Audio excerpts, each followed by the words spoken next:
मैं बाईपास सब्ज़ मंडी के साथ डिंगा पुल है वहाँ से आया हूँ। चक नंबर 245 है। मेरा मोबाइल नंबर है 0344856943। मैंने हर जगह से टेस्ट करवाए हैं, महंगे तरीन टेस्ट। अनमोल अस्पताल तक का भी डॉक्टरों ने बताया, फैसल हॉस्पिटल, अलाइड हॉस्पिटल, और डॉक्टर मंजर साहब हैं सत्याना रोड पर, जिगर के स्पेशलिस्ट हैं पूरे पंजाब में।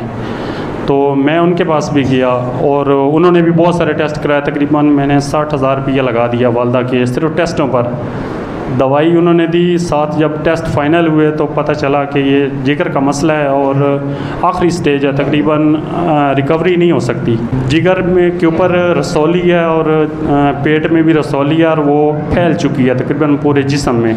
जो दवाई हम रोज़ाना 3 टाइम खाते थे वो छूट गई।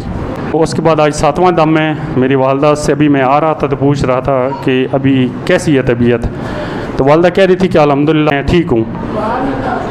2 दिन, 4 दिन, 5 दिन, 7 दिन तक रोटी भी नहीं खा सकती थी, यहाँ तक कि पानी पीने से भी दर्द होता था। तो उन्होंने कहा था कि ये जिगर आधे से ज़्यादा तकरीबन ख़त्म हो चुका है और ऑपरेशन होगा वो भी डॉक्टरों की मर्ज़ी हुई तो तब मुश्किल है। वैसे मुझे डॉक्टर ने कहा कि मुश्किल है, फैसल हॉस्पिटल वाले ने, कि यार आप बस जितना इनका टाइम है पूरा हो जाए, बहरहाल मुश्किल है, इसका इलाज नहीं है इधर। असी ज़िला उकाड़ा तो आए हैं। ज़िला उकाड़ा का आबाई गाँव है नौ जीड़ी दे विच काफ़ी मरीज़ जिहड़े कैंसर के मरीज़ आए तो अल्लाह ताला ने उन्होंने मरीज़ों के फजल किया है। तो अज मैं भी अपना मरीज़ लैके आया, क्योंकि मैंने 8-10 लोगों ने दस्या कि साढ़े आए मरीज़ है जो 4 पाई ते लै गया है, अज अल्लाह के करमों फजल नाल वो अपने पैरों से चल रहे हैं। तो इस वास्ते मेरी सिस्टर है, ये भी मरीज़ आई, जिस दिन का इरादा किया है मेरी उस और इरादे वाले दिन तो ही लैके अज मेरी सिस्टर की तबीयत बहुत सही है। तो अल्लाह का, क्योंकि काफ़ी उत्थे औरतां मर्द जोड़े कैंसर के मरज में मुबतला है, वो बेचारे 4 पाइयां के काफ़ी अरसे पे शौकत खानम, अनमोल अस्पताल, काफ़ी अस्पताल उन्होंने इलाज करवाए लेकिन वो ठीक ना होए। लेकिन मैनू पता लगा कि फैसलाबाद के दरूद महल है, वहाँ पीर साहब इंज कैंसर का दम कर देन, लेकिन वो आए, उन्होंने आवन अल्लाह ताला नांदे दे फजल किया कि भाई जिन्होंने कैंसर का मरज है या कोई मरज है वो फैसलाबाद जावन दरूद महल उतों जाके दम करावन, अल्लाह ताला उन्होंने फजल करेगा। मेरा नाम मार अल्लाह यार है, मैं दुनिया न्यूज़ का रिपोर्टर हाँ, मैं कोई किराए तो नहीं आया। मेरी वो सिस्टर बैठी सामने, असा शौकत खान तो इलाज करवाया, अनमोल तो करवाया, गंगा राम तो करवाया, काफ़ी जगत गए, कोई फर्क ना पिया। जिस दिन उतों का एक डॉक्टर फलक शेर उन्हें सानू दस्या कि तुसीं जनाब दरूद महल जाओ, इंशाअल्लाह ताला सही हो जाओगे। लेकिन असीं इरादा ही किया, इरादे नाल ही मेरी सिस्टर ना रात को सौंदी आई ना खाना खाती आई, इरादे के नाल ही वो खाना भी खावन लग पई, सही भी हो गई।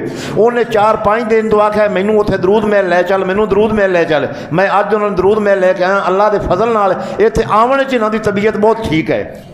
मैं दुनिया न्यूज़ टीवी का भी हूँ और अखबार का भी हूँ और अरसा 35 साल से साफत कर रहा हूँ खबरें, जना, इंसाफ, नुआए वक्त जंग का मैं रिपोर्टर रह चुका हूँ माशाअल्लाह। इस वक्त भी मेरा जो दुनिया का कार्ड है मेरी जेब में मौजूद। हाँ, मैं कि सब लोगों को चेक करा दूँ, ये मेरा दुनिया न्यूज़ का कार्ड है। और ऐसे लोगों को यकीन दिलाना बड़ा मुश्किल होता है, क्योंकि जो प्रेस रिपोर्टर होते हैं, जो जैली पीर होते हैं, 2 नंबर पीरों के तो खिलाफ होते हैं। लेकिन हमने जिस वक्त इरादा बनाया और इरादे से मेरी सिस्टर जो है ना उनकी तबीयत बहुत ठीक हो गई, क्योंकि रात को खाना नहीं खाती थी, आराम से नहीं सोती थी, बहुत शदीद दर्द होता था इस जगह पे।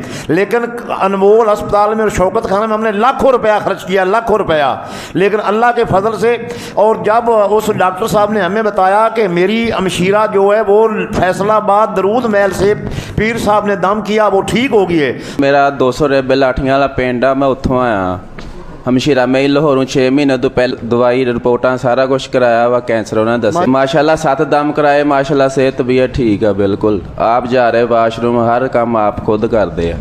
अच्छा, वो रिपोर्टा कितों करवाइया सी? कैंसर आया सी जेड़ा रिपोर्टा लाहौरों सर। अच्छा, उन्होंने जो लैके आए सी तुसी पहली बारी, डॉक्टर ने कहा कि कैंसर है, उदों उन्होंने की कैफियत थी? चुक के लियाए, गड्डी च पा के लियाए 4 पाई ते की फड़ के भाई दा सी गड्डी दे विच, बड़े औखे वाशरूम भी औखे जांदे सीगे, अगे पिछे फड़ के लैके जाइदा। हुण माशाल्लाह आप खुद करदे सारा कुछ। यासीन मेरा नाम है, मैं तांदड़ियां दे रहन वाला वां। मेरे बेटे नूं ना डॉक्टर ने दस्सिया सी ब्लड कैंसर दा, इनको 2-3 महीने होंदे पे रिपोर्टां करांदे सी, किस रिपोर्ट च आ जाना, किस रिपोर्ट में नहीं सी आंदा। वो डॉक्टर ने दस्सिया कि इन्हूं 2-3 महीने खुराक खिलाओ, फिर इहदा ऑपरेशन कराने 40,000 रुपया ऑपरेशन ते लगेगा। ठीक है, इन्हूं खुराक शुराक खिलाते रहे। उस तो बाद ना फिर मैं अपना फेसबुक ते नैट ते पढ़िया अपना दरूद माल दा, फिर मैं यकीन बनाया। दूसरे दिन इन्होंने बुला लिया देरी, इतों किस टाइम वापस गए ने ना दूसरे दिन मेरी घर बात हुई है तो उन्हें आख्या कि बच्चे का साह का मसला किहड़ा सी ना वो ठीक वो साह ना तकिया उपर करके ना डॉक्टर ने दस्सिया कि तकिया बड़ा रख के ना नीचे तो इनू सलाना फिर साह नहीं बंद होएगा। वो तकिया बड़ा हो या नीचे छोटा या कोई भी होंदा ना इनका साह बिल्कुल बंद होंदा। वालदा इनकी फिर वो सारी रात देखती रहिंदी सी ना कि इनकी साह दे मसला वा इनका साह बंद होंदा। उस तो बाद पहले दिन ही दूसरी रात मैं फोन किया सोमवार वाले दिन होए ही नहीं साह बंद नहीं होया साह नहीं बंद। उनके नाल फिर खाना भी 3 टाइम बहुत ज़्यादा खांदा वा। अच्छा पहले नहीं सी खांदा खाना डाट के खाना हुण ज़्यादा खा रहा। मोहम्मद इमरान मेरा नाम है। फुटा बाज़ार गली नंबर 16 निशाताबाद फैसलाबाद में आया हूँ। गला ख़राब हुआ, उसके बाद वो जो फेफड़ा में पानी पड़ गया था, रिपोर्ट कराई थी कि कैंसर है। फिर मैं जुमे को आया इधर आकर फिर मैंने विरद कराया, सारा कुछ कराया। रिपोर्ट कराई परसों में आके, पिछले जुमे भी आया। फिर मैं मंगल दिन रिपोर्ट कराई तो उन्होंने कहा जी जिसम च कैंसर 0.0 कोई नहीं है। ठीक है जी। उस बाद मेरे उन्हें कही फेफड़े जो पानी है ना वो कैंसर आ, एक कीमो नाल काम होना। तो उस बाद अल्लाह ने मैं इन्ना खुश किस्मत है, मैं इन्हों को सलूट करता इन्होंने कि मैं अल्लाह ने फरिश्ता मेरे पास भेजा था। तो अगर मेरा मोबाइल ना खुलता जी मैं इधर नहीं से आ सकता। तो मैंने फेसबुक खोली, इसको फ़ोन किया तो अल्लाह ने मेरा मुझे वकास अली मेरा नाम है, डाइवो कैंपस पंजाब कॉलेज में लेक्चरर हूँ। मैं पीपल्स कॉलोनी नंबर 2 फैसलाबाद में रहता हूँ। मैंने YouTube पे देखी थी वीडियो, मेरे कज़न ने मुझे दिखाई कि यार माजी को इधर ले जाते हैं, क्योंकि डॉक्टर हमें जो है वो कोई क्लियर बात नहीं बता रहे थे। कैंसर था और एडवांस स्टेज का था। तो मैं फिर इधर आया हूँ, इनसे एक दिन आके मिला हूँ। तो इन्होंने कहा आप लेके आए, इंशाल्लाह दरूद पाक की बरकत से ना बिल्कुल माजी जो है वो अल्लाह ताला करम कर देंगे। तो लेके आया हूँ। माजी को दर्द इतना होता था बाजू के अंदर कि वो बेहोश हो जाती थी। दर्द पेन किलर भी असर करना छोड़ गए थे, इतनी दर्द थी, इतनी ज़्यादा स्वेल कर गई थी, सूज गई थी जैसे अभी फट जाएगी। अब वो दर्द बिल्कुल ख़त्म हो गई है और वो बिल्कुल सोजिश जो थी ना, स्वेलिंग जितनी भी थी वो बिल्कुल उतर गई। पीनम कैंसर हॉस्पिटल से रिपोर्ट्स करवाई हैं, अलाइट से भी करवाई हैं, चुगताई लैब से भी करवाई हैं। मेरा नाम है राजा आमिर फिदा, फ्राम सराय आलमगीर जेलम के पास। तो मेरे घर वालों को ब्लड कैंसर है। मुझे उधर एक बाबा जी मिले, उनके बेटी थी साथ। किधर मिले थे? लाहौर हॉस्पिटल में। लाहौर हॉस्पिटल, ठीक है। तो उनके जनाब जो है ना वो भी हमारी उसी वार्ड में थे, ब्लड वाली में। ठीक है। तो उन्होंने बोला कि हमारे वाल साहब को इधर शफा आई है। डॉक्टर ने बोला कि इनको कोई कैंसर वगैरह नहीं है। तो वो इधर बाबा जी के पास आए थे, तो उन्होंने हमें भी बोला कि उधर चले जाएं। पहले मैं इस्लामाबाद और जेलम के एरिया में, गुजरात में लोकल जो आगे पीछे ना, मैं काफ़ी जो है ना 2 माह से जा रहा था। तो मैं पिछले जुम्मे इधर आया हूँ। ठीक है। तो इधर आके दम कराया तो माशाल्लाह मेरे वाइफ खा भी नहीं सकते थे और बहुत परेशानी थी घर में उनकी वजह से, बीमारी की वजह। तो अल्लाह ने शिफा दी है सिर्फ दरूद पाक पढ़ने से। मैं तांदला शहर से आया हूँ, तांदला मंडी सिविल हॉस्पिटल के पास, मोहल्ला नज़ीर टाउन। Mobile number 0309 82 79 411। वालदा को कैंसर का मसला था, तो मैंने फेसबुक से देखा था तो रब्ता किया था इंतज़ामिया से। तो उन्होंने बताया था कि टाइम दिया था मुझे जुमे का। तो सिविल हॉस्पिटल, लाइट हॉस्पिटल और पिनम हॉस्पिटल प्राइवेट, जितने भी डॉक्टरों से मुलाकात हुई उन्होंने कैंसर का बताया था। तो रिपोर्टें हुई थी हमारी, तो आपसे पहले उधर रिपोर्टें करवाई थी हमने, तो फिर इधर दम करवाने आ गए हैं नीयत से। तो जब इधर से दम करवा के गए हैं तो उधर से रिपोर्टें ली हैं, तो उन्होंने क्लियर बताया कि रिपोर्टें क्लियर आई है। पहले उन्होंने डॉक्टरों ने कैंसर का बताया था, जब रिपोर्टें देखी तो उसमें कैंसर नहीं था। डॉक्टरों ने क्लियर बता दिया था कि कैंसर नहीं है आपको। उनको थी जिगर का फॉल्ट है और मैदे का फॉल्ट है और गुर्दों में पथरियाँ थी। तो तकलीफ़ तो बहुत ज़्यादा थी और पानी वाली थैली थी कैंसर वाली। ठीक है। तो तकलीफ़ बहुत ज़्यादा थी। 1 माह से ना मसलन के 10-12 साल से मसला था।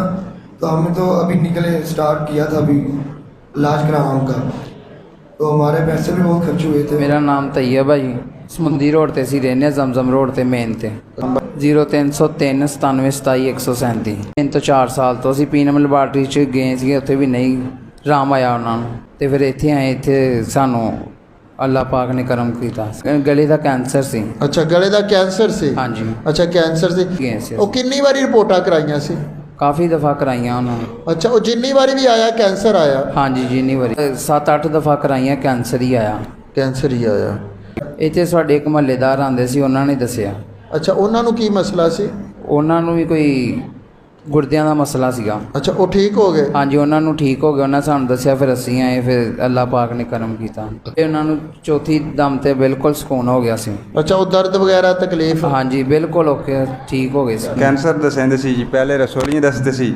फिर बाद दोबारा चेक करवाया तो उन्होंने जोराबाद वाले सेंट रिपोर्ट में आके भी कैंसर की लम्हा है यानी कि मैंने बाद दवाई शवाई मैंने आखे ने लाहौर शोर ले जा मैं नहीं गया मैं इंशाल्लाह थोड़ा पता लगे मैं इधर आ गया दर किस टाइम बहुत ज़्यादा तेज़ होती सी किस टाइम इस पास होनी किस पास इस पास होनी जिस टाइम दा दम मैं लेके गया हूँ इंशाल्लाह दोबारा दर्द नहीं हुई दोबारा ਅੱਛਾ ਉਹ ਜਦੋਂ ਦਰਦ ਹੁੰਦੀ ਸੀ ਤੁਸੀਂ ਦੱਸਦੇ ਸੀ ਕਿ ਬਰਦਾਸ਼ਤ ਤੋਂ ਬਾਹਰ ਹੁੰਦੀ ਸੀ ਦਰਦ जी हुण इंशाल्लाह ਕੈਂਸਰ ਸੀ ਤੇ ਉਹ ਫਿਰ ਜਦੋਂ ਦਰਦ ਹੁੰਦੀ ਸੀ ਇੱਥੇ ਆਉਣ ਤੋਂ ਪਹਿਲਾਂ ਕੀ ਹੱਲ ਕਰਦੇ ਸੀ ਕੋਈ ਗੋਲੀ ਸੀ गोली लेंदे सी हुण गोली नहीं लेंदे ਅੱਛਾ ਹੁਣ 8 ਦਿਨਾਂ ਦੀ ਗੋਲੀ ਨਹੀਂ ਖਾਣੀ नहीं खाई जी लाहौर में गया और सरगोदा मियाँ वाली कोई जगह नहीं छोड़ी मैंने वो जड़ा भी टेस्ट पाँदा सी कोई नहीं जी बीमारी को नहीं आती बिल्कुल खून सड़ वैंदा दो यानी कि साल ही 2 बोतल खून लवाना पौंदा जी सड़ वैंदा दोबारा वा ते हुण तकरीबन सर्दियों में ये तकलीफ बनी मैं टेस्ट करवाया तो अल्ट्रासाउंड करवाया उन्हें आख्या भी ये मसला है मेरा नाम खान मोहम्मद है मैं ज़िला खुशाब कैदाबाद फ़ोन नंबर है मेरा 0302 6752 405 मेरी सिस्टर जी तकरीबन 1 साल तो उन्होंने रसोली सी टीका भी लवाए उसके बाद दूध पाक महल च असीं आए हूँ अल्लाह का करम है इंशाल्लाह ਅੱਛਾ ਉਹ ਰਸੌਲੀ ਕਾਦੀ ਦੱਸਦੇ ਸਨ ਡਾਕਟਰ कैंसर दे ਅੱਛਾ ਕੈਂਸਰ ਦੀ ਉਹ ਜ਼ਿਲ੍ਹਾ ਸਰਗੋਦਾ ਦੇ ਰਾਏ ਹਸਪਤਾਲ ਹੈ ਉਹਦੇ ਵਿੱਚ ਅੱਛਾ ਉਹਨਾਂ ਨੇ ਦੱਸਿਆ ਉਹਨਾਂ ਨੇ ਦੱਸਿਆ ਸੀ ਕਿ ਕੈਂਸਰ ਹੈ ਜੀ कैंसर है ਅੱਛਾ ਹੁਣ ਅੱਲਾह ਦਾ ਕਰਮ है सर ठीक ठाक है वो पीछे मौजूद है नाम नमान शौकत है तहसील रोनाबाद ज़िला भावनगर चक नंबर 160 सेमिनार रबता नंबर 0302 31 45 260। हम 1 महीना पहले इधर आए थे तो हमने दम वगैरह कराया था ब्लड कैंसर था भाई को माशाल्लाह आज 5वां दम के लिए हम इधर आए हैं माशाल्लाह मेरा भाई अभी खड़ा है आपके सामने इसको उठा के लेके आए थे और चेयर के बगैर बैठता डॉक्टरों ने हमें जवाब दे दिया था तो जहर था ना वो फट गया था इसके अंदर वो पेट में सारा चला गया नाली लग गई थी इसको हमारा कज़न ने ये फेसबुक पे पेज पे देखा है वीडियो तो उन्होंने बताया कि हम इधर बाबा जी से दम करवाते हैं मैंने कहा चलो दम करवा के देख लेते हैं तो वो बाबा जी के पास आया बाबा जी ने फ़ोन पे दम किया दम करने के बाद तकरीबन कुछ सुकून हो गया फिर बाबा जी ने एक तेल दिया और परफ्यूम वगैरह दिया वो मेरा कज़न लेके हमारे पास आया वो आने से पहले डॉक्टर राउंड पे था डॉक्टर साहब से पूछा कि ये नाली उतार दें इससे बहुत तकलीफ़ है इसे डॉक्टर साहब बोल रहे नहीं ये अभी तकरीबन 10-15 दिन लग जाएंगे जहर अंदर काफ़ी है तो ये ख़त्म होगी तो फिर ये निकालेंगे तो लेकिन वो जब परफ्यूम लेके आए परफ्यूम हमने इससे लगाया तेल की मालिश की तो तकरीबन 5 मिनट बाद डॉक्टर फिर राउंड पे आया डॉक्टर कह रहा है इसकी नाली उतार दो तो हमने शुक्र अल्हम्दुलिल्लाह कहा जी वो कह रहे थे ये मेहमान है आपके पास दुआ करो इसके लिए वो कितना वक्त बताया था इन्होंने उन्होंने कहा था कि चंद घंटे हैं आपके पास बस दुआ करो तो लेकिन अल्हम्दुलिल्लाह दुरूद शरीफ की बरकत से मेरा भाई आज आपके सामने है माशाल्लाह आज चल कर आया उठा कर लाए थे और उठा कर इस हाल में लाए थे वो इधर खिड़की के पास कोने में लिटाया हुआ था तो वो हालत ये थी कि वाकई मेहमान लग रहे थे तो अल्लाह ने करम किया है अपनी टांगों पर खड़े हैं खा पी रहे हैं अच्छा ਇੱਥੇ ਗਲੇ 'ਚ ਗਿਲਟੀਆਂ ਬਣ ਗਈਆਂ ਸੀਗੀਆਂ ਬਹੁਤ ਵੱਡੀਆਂ ਵੱਡੀਆਂ ਕੱਛ 'ਚ ਗਿਲਟੀ ਬਣ ਗਈ ਡਾਕਟਰਾਂ ਨੇ ਇਲਾਜ ਕੀਤਾ ਪਰ ਜਵਾਬ ਦੇ ਦਿੱਤਾ ਉਹਨਾਂ ਕਿਹਾ ਵੀ ਪਹਿਲਾਂ ਲੋਰ ਗਏ ਸੀ ਸ਼ੌਂਕਤ ਖਾਂ ਉਹਨਾਂ ਨੇ ਕਿਹਾ ਲੈ ਜਾਓ ਨਹੀਂ ਮੁੰਡਾ ਠੀਕ ਹੋਣਾ ਫਿਰ ਇੱਥੇ ਭਾਈ ਲਿਆਏ ਫੈਸਲਾਬਾਦ ਉਹਨਾਂ ਨੇ ਫੈਸਲਾ ਹਸਪਤਾਲ ਦਾਖਲ ਕਰਾ ਦਿੱਤਾ ਰੁਪਈਆ ਤਾਂ 7-8 ਲੱਖ ਲੱਗ ਗਿਆ ਬਾਕੀ ਉਹਨਾਂ ਨੇ ਕਿਹਾ ਸੀ ਵੀ ਨਹੀਂ ਮੁੰਡਾ ਠੀਕ ਨਹੀਂ ਹੋਣਾ ਨਾਲੀ ਲਾਤੀ ਉਹਨਾਂ ਮੈਂ ਬੇਸੁਰਤ ਹੋ ਗਿਆ ਫਿਰ ਉਹ ਕਜ਼ਨ ਸਾਡਾ ਆਇਆ ਉਹਨਾਂ ਨੇ ਇੱਥੋਂ ਪਾਣੀ ਦਮ ਕਰਾ ਕੇ ਖੜਿਆ ਉਹ ਮੇਰੇ ਤੇ ਛਿੜਕਿਆ मेरा साह नहीं से निकला फिर उन्होंने अद्धे घंटे बाद आन के नाली ला के कहते जहर खत्म हो गई है अल्लाह की मेहरबानी नाल हौली हौली उधर मैं दम के पहला दम कराना आ चुक के लियाए ने अज अल्लाह का शुक्र है उतों मैं तुर के आप ही इतने आ गया नाल माड़ा माड़ा आसरे नाल अल्लाह का शुक्र है गिल्टियाँ भी खत्म हो गई ने तंदरुस्ती खा पी भी रहे नहीं तो अगे उत्थे ड्रिपां ही लगी जा रही जी बोतल लगी जा रही इलाज जारी हुण अल्लाह का शुक्र है तंदरुस्ती हर चीज़ खाना अल्लाह का शुक्र